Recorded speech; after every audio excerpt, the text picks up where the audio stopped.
Assalamualaikum warahmatullahi wabarakatuh. Kembali lagi bareng aku Nuraisa. Kali ini kita akan membahas tentang bagaimana kita bisa menjadi supplier dan barang yang kita supply itu bisa diterima atau bisa bekerja sama dengan perusahaan lain. Nah, sebelum itu kalian like, comment, and subscribe agar channel ini bisa berkembang dan bisa bermanfaat untuk kita semua. Check it out. Nah, supplier adalah pihak perorangan atau perusahaan yang menjual atau memasok bahan baku mentah ke pihak lain atau ke perusahaan lain dengan tujuan untuk menghasilkan suatu produk atau jasa. Nah, di sini ada dua jenis supplier yang perlu kita ketahui. Yang pertama adalah supplier produk barang. Nah, supplier ini adalah jenis supplier yang memasok bahan baku mentah untuk membuat produk berbentuk barang. Nah, dalam hal ini supplier hanya memasok bahan baku untuk diolah atau diproduk oleh pihak lain menjadi suatu barang jadi. Nah, yang kedua adalah produk jasa. Nah, ini adalah jenis supplier yang memasok bahan baku untuk menghasilkan produk berbentuk jasa.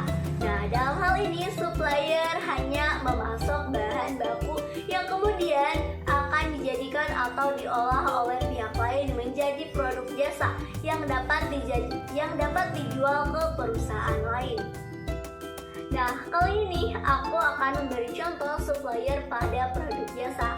Nah, misalnya nih, aku bekerja di perusahaan jasa software atau aplikasi khusus untuk membantu klien memonitor dan mengelola keuangan perusahaan jasa keuangan.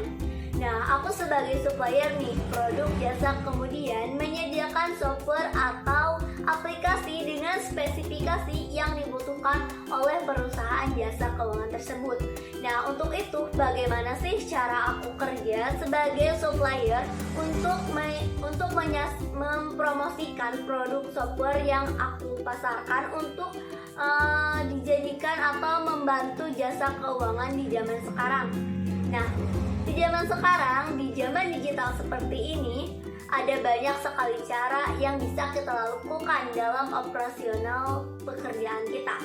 Nah, yang pertama, aku akan mengadakan bahan baku. Nah, dalam proses pengadaan bahan baku mentah atau seperangkat bahan baku untuk membuat software, nah dapat dilakukan sendiri oleh pihak aku atau bekerja sama dengan perusahaan lain.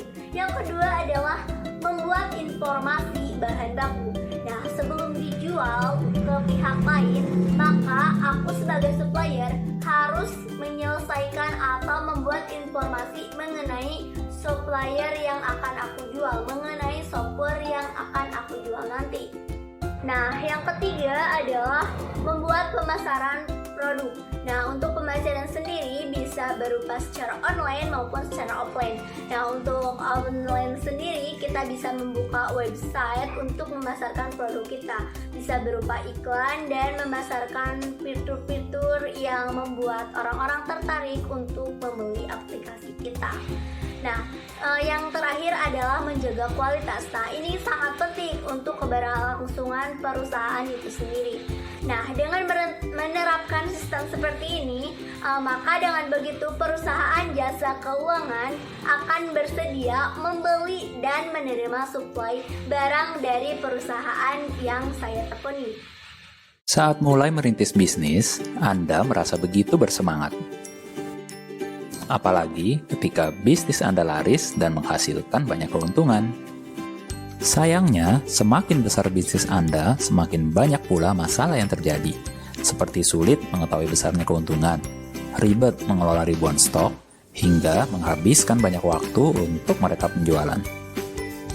Kabar baiknya, Accurate Online hadir untuk membantu Anda. Buat invoice dengan mudah. Jangan lupa pasang logo bisnis Anda. Sulit mencari informasi barang? Gunakan barcode scanner atau filter data sesuai kebutuhan. Mau tahu laporan penjualan? Cukup klik dan lihat hasilnya dalam hitungan detik. Apapun bisnis Anda, semua bisa berjalan lebih mudah bersama Accurate Online. Kunjungi accurate.id dan coba gratis selama 30 hari.